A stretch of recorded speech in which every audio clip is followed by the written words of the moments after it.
wondered how taboo, shame, and lack of good sexual education have stripped away elements of pleasure in childbirth and parenting that are essential to loving, intimate relationships? Join me for another episode of Orgasmic Birth podcast, Pleasure in Pregnancy, Birth, and Parenting, as we break down and heal barriers and open the door to more love and intimacy in birth and life.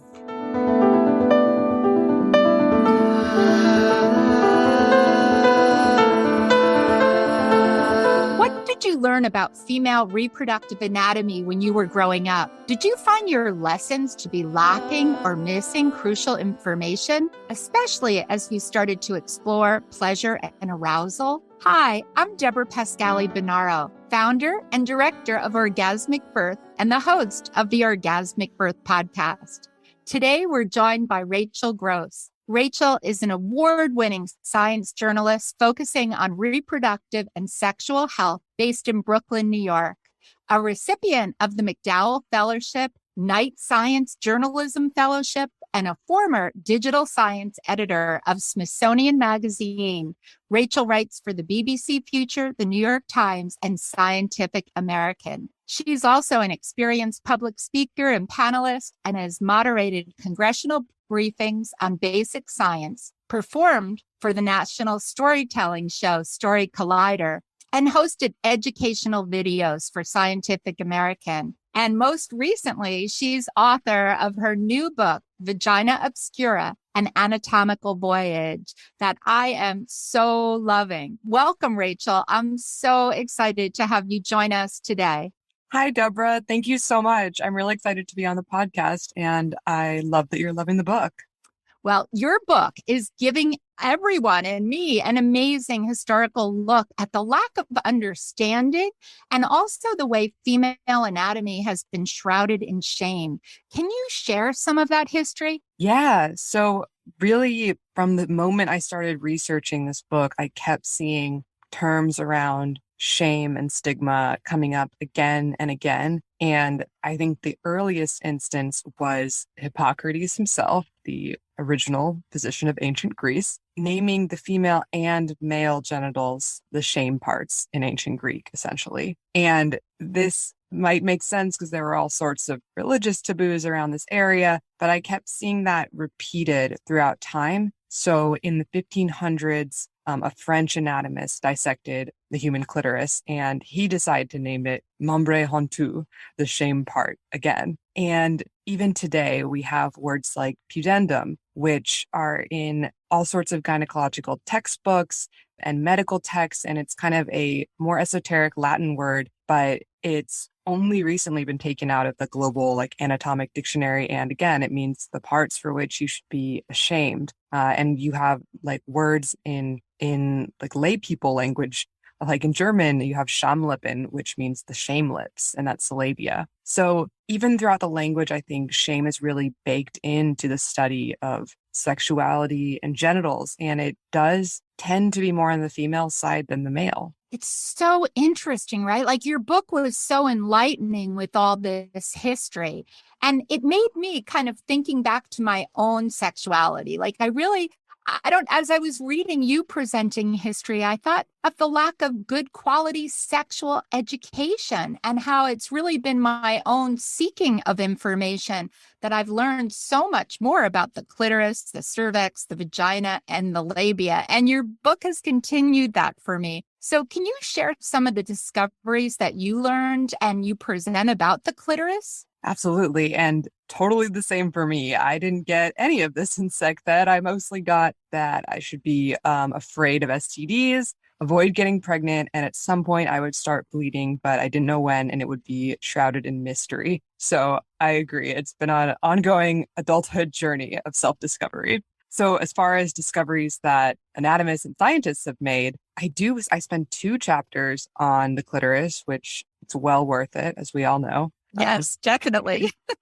Yes. So, and kind of the first is about the glans clitoris, which even textbooks today sometimes still point to and just call the clitoris, whereas really it's equivalent to the head of the penis. So it's less than 10% of the full organ, which has a shaft and 2 kind of three-dimensional bulbs that hug the vagina and two arms that flare back into the pelvis. And this is kind of the shape of the clitoris that is new to a lot of people. It was definitely like looked at and dissected and written about in, for instance, like the 1800s by German anatomists, but it just never caught on. So like textbooks tended to continue to erase and then bring back different parts of the clitoris and treat it as these kind of disparate fragments that weren't connected. And anatomists had to sort of lose and remember this anatomy over and over again. So what I found was that in the 1990s, there was the first female urologist in Australia, Dr. Helen O'Connell, kind of saw this huge lopsidedness in the teaching of clitoral anatomy. And she decided to dig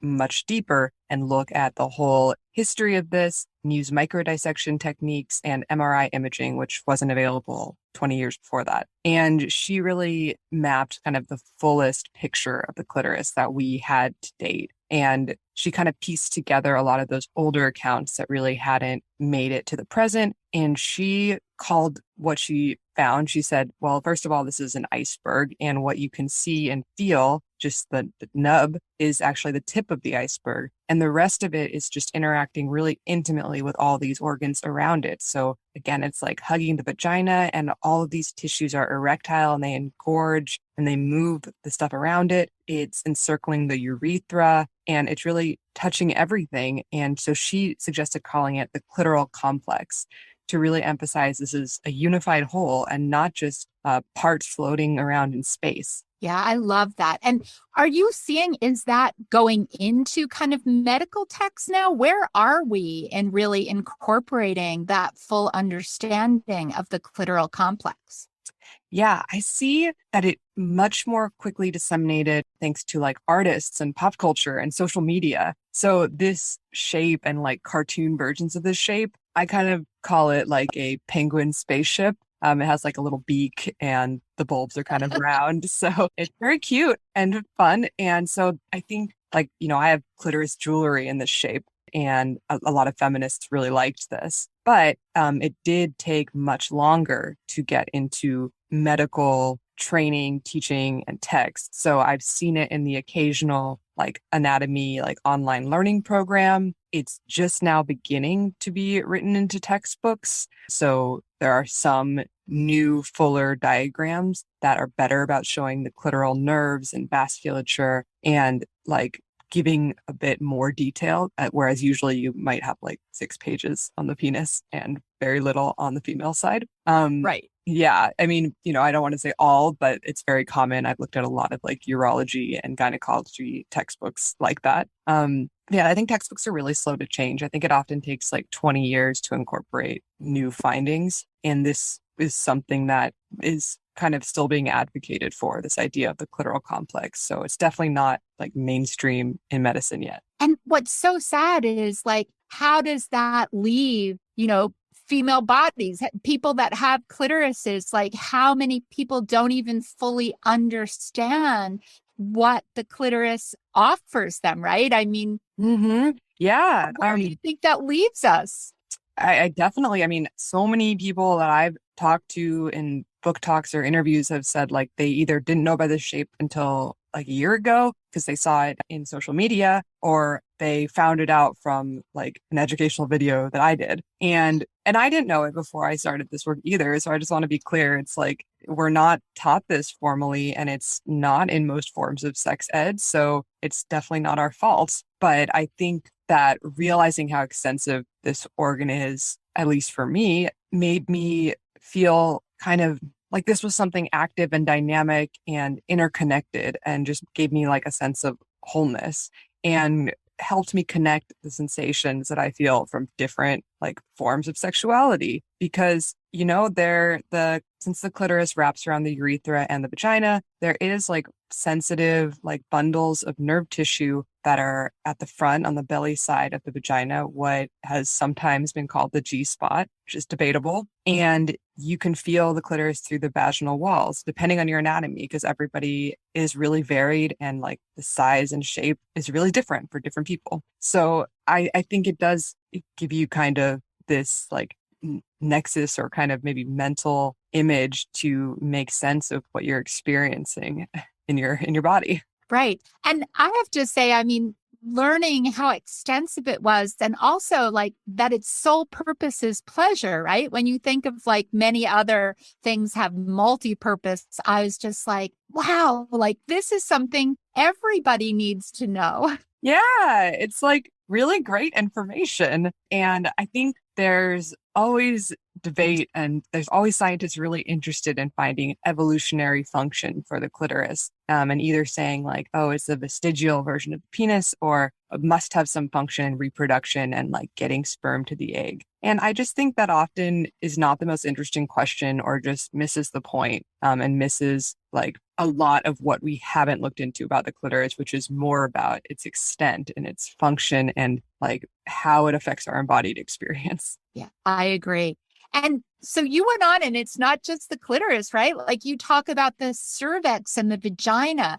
What did you learn? What are we learning about those parts? Yeah. So the vagina was interesting. I thought that it would be the easiest part of the body to look into and maybe the easiest part of the book to write because it was already kind of a vagina book. But actually, there was just so little research and like baseline measurements on the human vagina. So exactly what happens to it during puberty and childbirth and after birth, that was all really difficult to dig up. It's as if researchers weren't as concerned with what happens to the female body once the baby's out and the function has been completed. So like we know that it's really resilient and dynamic and that it's doing a lot more than we thought. So the vagina is often called a multitasker. It's both this like muscular tube and it's also home to this incredible ecosystem of microbes that are helping defend against invaders and kind of protect this space between you and not you. And I really think of it as an ecosystem that's similar to your gut microbiome. And one of these new frontiers that scientists are looking at is, can you manipulate or kind of terraform the vaginal ecosystem for better protection, including during pregnancy and birth? So fascinating, right? And I love you're talking about that ecosystem because that also isn't like talked about. There's so many aspects here. And what about the cervix? Like I'm always so fascinated with the cervix, of course, because in birth, we do talk about it a lot and how it dilates and opens. But more recently, I've been learning so much more about the sensitivity in cervical orgasms. And so I feel like there's also a lot about the cervix that's been left out that you identify. I don't know that I write that much on the cervix, honestly. I'm also really interested in how the cervix is affected by like hormones of pregnancy and how it dilates and how it does form one of these other kind of barriers or kind of in between spaces in the body.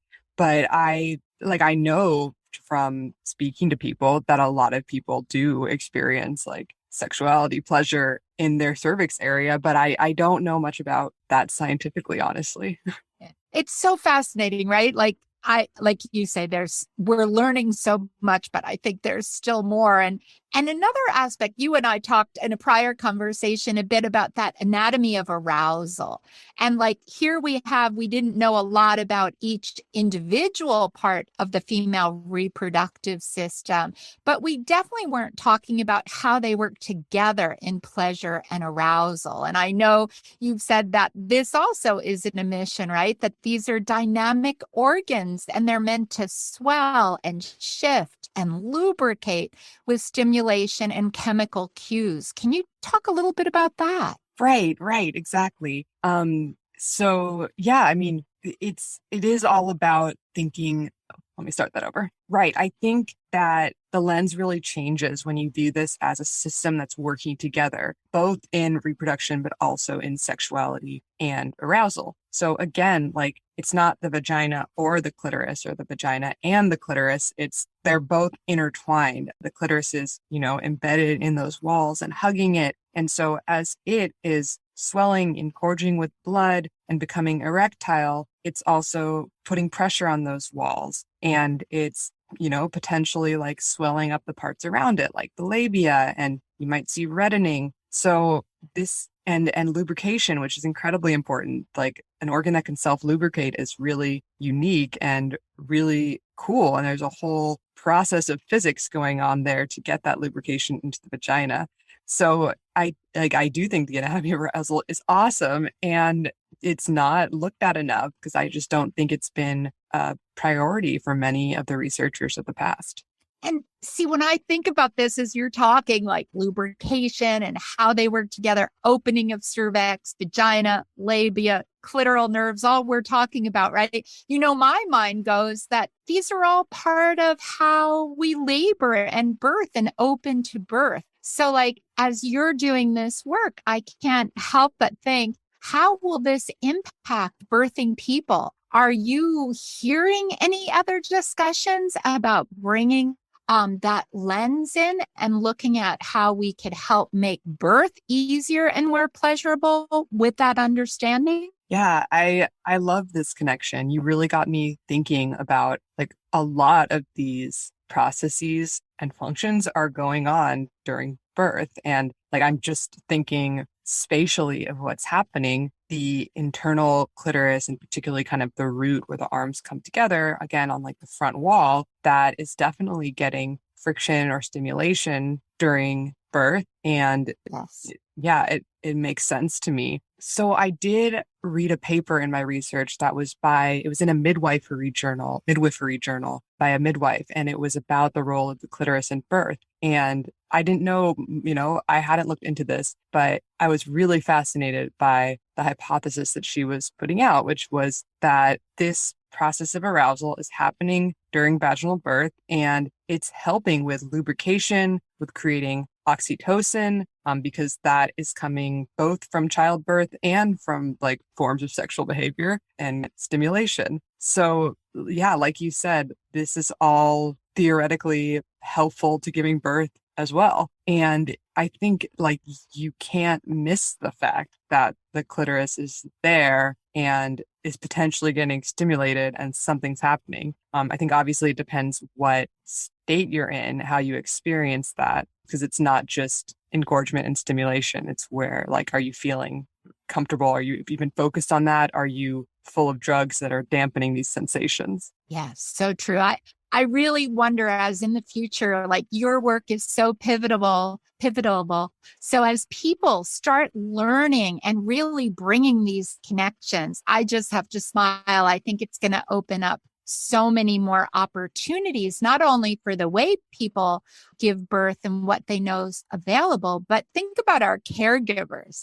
Like if every doctor, midwife, nurse knew about this, how would that change, right? Right. I think it does. I think you were saying this in an earlier conversation. I think it does bring into question some of these typical ways that we think birth should go. Because even I, in the back of my head, have this automatic reaction, like I haven't given birth, but I think I've definitely said the words like, just give me the drugs in my head. Like that's what I would want. Because it's kind of been indoctrinated into us at this point. Like you just want to be numb and you just want to get this over with. But maybe there are different, I mean, you know better than anyone. Maybe there are different ways of doing this. And it could be including in the doctor's office, but taking into account the actual physiology and anatomy there instead of just thinking, what's the most efficient way to get this baby out? Yeah, definitely. So much we can learn. Well, I have to ask you this because you've done so much incredible research and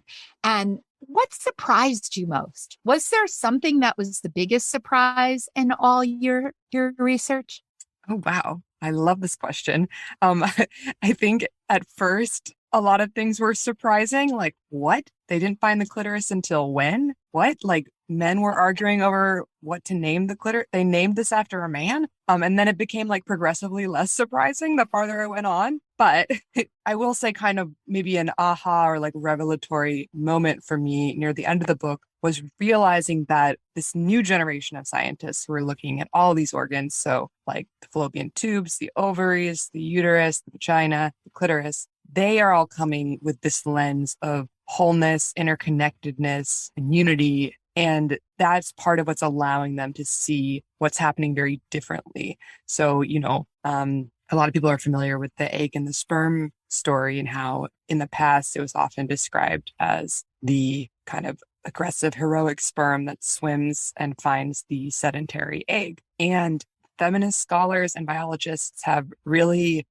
if not turn that around, really like rebalance the situation to show that the egg is actually putting out like chemical messengers and making a lot of active moves to attract and get that sperm to her. And one of my favorite facts is that without the female fluids in the reproductive tract, sperm are literally incompetent. They cannot capacitate and cannot get to the egg or get into it. So these sorts of lenses are rewriting how we think about the female body, and that really extends to every organ. So thinking of the uterine lining as regenerative and really an organ that remakes itself every month for many people, and then kind of violently cuts off its blood supply and sheds and then remakes itself again and is possibly learning how to do that better and better. I think these are the kind of really cool, like kind of frame shifting moments that really got me thinking in the book. Oh, that's so beautiful. And I love that new information, right, about the egg and fertilization. So beautiful.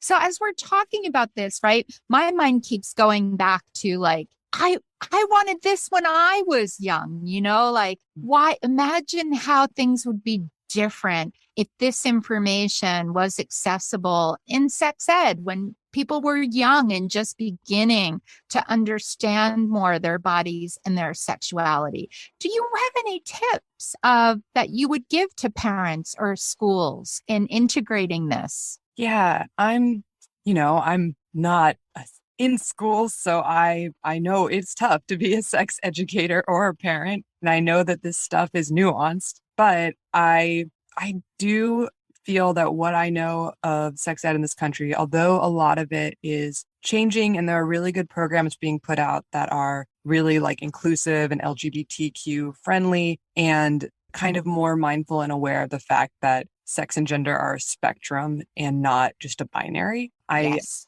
Yeah, so I think that's really crucial to revolutionizing both like sex ed and anatomy training is breaking down that binary, which like this field has been particularly entrenched in. But I also do think that, many of the women and girls that I've talked to received sex ed as this form of kind of fear mongering, teaching them to be afraid of their reproductive systems and their sexuality, and teaching them what they had to look out for and avoid. So again, like pregnancy, STDs, and then how to manage things like bleeding and menstruation that weren't fully explained, just that blood was going to come out and now you can make a baby or now you're a woman. And it also might happen in your third period class and nobody knows when. So I really think we can do better than that. I think that on the male side, you've kind of always had pleasure and like it's been more wrapped in. It's kind of been the full experience because they've had to talk about wet dreams and ejaculation and often masturbation because it's all wrapped up and there's the same organ doing a lot of it. And I think on the female side, first of all, we need to be way more like pleasure positive and talk about your body as like something beautiful to explore and have curiosity about rather than starting with a place of fear. And I also think that there's such cool science going on in your body as it's changing throughout puberty. Like just what I mentioned, the fact that the lining of the uterus is doing this crazy stuff and remaking itself every month. The fact that, yeah, the ovaries, the eggs are actually like pretty much battling with each other every month as well and trying to inhibit each other from growing because 20 to 30 start growing and only one is going to be ovulated. So you talk about sperm competition, there's definitely like competition happening in ovaries too. So these kind of stories and this kind of wonder and awe at what your body is doing for you, I feel like is a much better and more appealing starting place. Get kids engaged in their own changing bodies before you move on to all of those warnings and the fear. I agree with you. Mine was fear based too. And I just, as you were talking, I can feel my heart just feeling so full, how wonderful it will be for all young people to have a full knowledge, of all bodies and really exploring what's possible. And I also I just have to, and I was thinking back in reading your book too. You have several stories. Actually, I was pretty much aghast about how female masturbation was viewed and even gadgets. And I never knew that things produced to actually stop young girls, young women from masturbating. And like, can you just say a bit about that? Because I was like, I had to put the book down at one point and like walk away and yell, just like I couldn't Oh, believe it. yes, I had that reaction too. Yeah, especially when I was looking into Freud and his very problematic ideas about the quote vaginal orgasm and quote clitoral orgasm, I found that it was so much larger than just Freud or just one culture or time period. It was like throughout the 1800s and early 1900s in like America and Europe, there was this masturbation panic, and there were so many crazy ways that were developed to stop kids masturbating. And it was seen as like a disease, something that would cause degeneration, even like mental issues. And so there were contraptions that held their legs apart. And actually, one of the craziest things I came across was John Harvey Kellogg of Kellogg Cornflakes was Yes. a doctor. And he was extremely anti-masturbation, and he suggested like putting acid on the clitoris for the penis. Like Oh, boys were not left out. And he suggested forms of genital cutting. And this was in like widely read popular books in the US. So it's not like it was some fringe thing. Like this, again, this kind of sense of shame was really baked in for a long time, and it had real effects. Like that's terrifying and horrible for children to go through or be afraid of. It's also horrifying to think that doing something natural and pleasurable could lead to mental degeneration or, your soul not going to heaven. Like that instills so much fear and shame of your own body. And I think that's the long history we have to undo. right. And that's what I like so appreciate is that you're opening us up to look at like there's history that we might all be bringing to it that we're not even aware of. Like I wasn't aware of some of these things, and yet I'm sure that they influenced my grandmother or my grandparents, and so these things that were either passed down through words or sometimes just not talking about it, the lack of education, the lack of talking, silence can speak louder than words, right? Around these things. So you're giving such a powerful voice to unpack that for each person and then to really open up this important discussion. So, as we come to the end, I know there's so much we could talk for forever, but Yeah. is there one other thing that you feel is really important for our listeners, especially considering that many of them may be pregnant or working with pregnant people and bodies for how they consider sexuality? I mean, pregnant people, your bodies are an amazing, amazing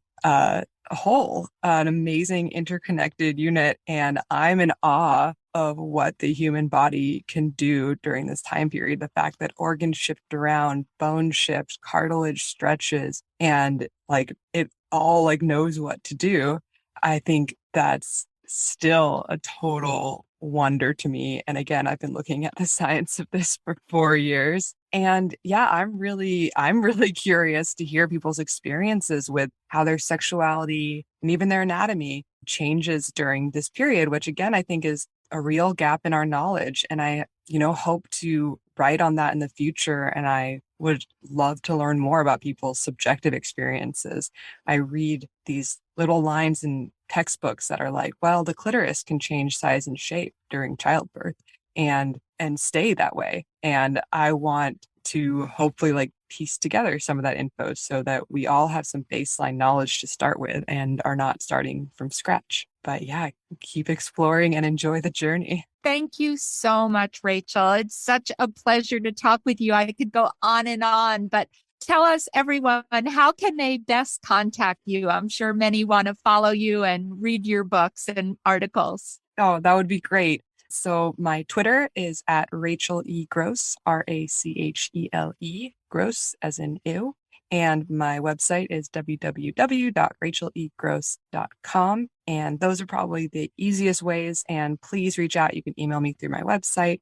And I'm always interested in hearing experiences around pleasure, birthing, and anatomy. Thank you so much, Deborah, for having me. This was a pleasure. Thank you so much. And for everyone listening, all of Rachel's information will be below in the show notes too. And Rachel, we look forward to that. What's next? I'm really looking forward to the next article. Maybe we'll do more around birth because I'd love to have you explore more of orgasmic birth too. Yeah, I would love to too. I think this sounds like a future collaboration. Okay. Thank you so much. Great. Thank you.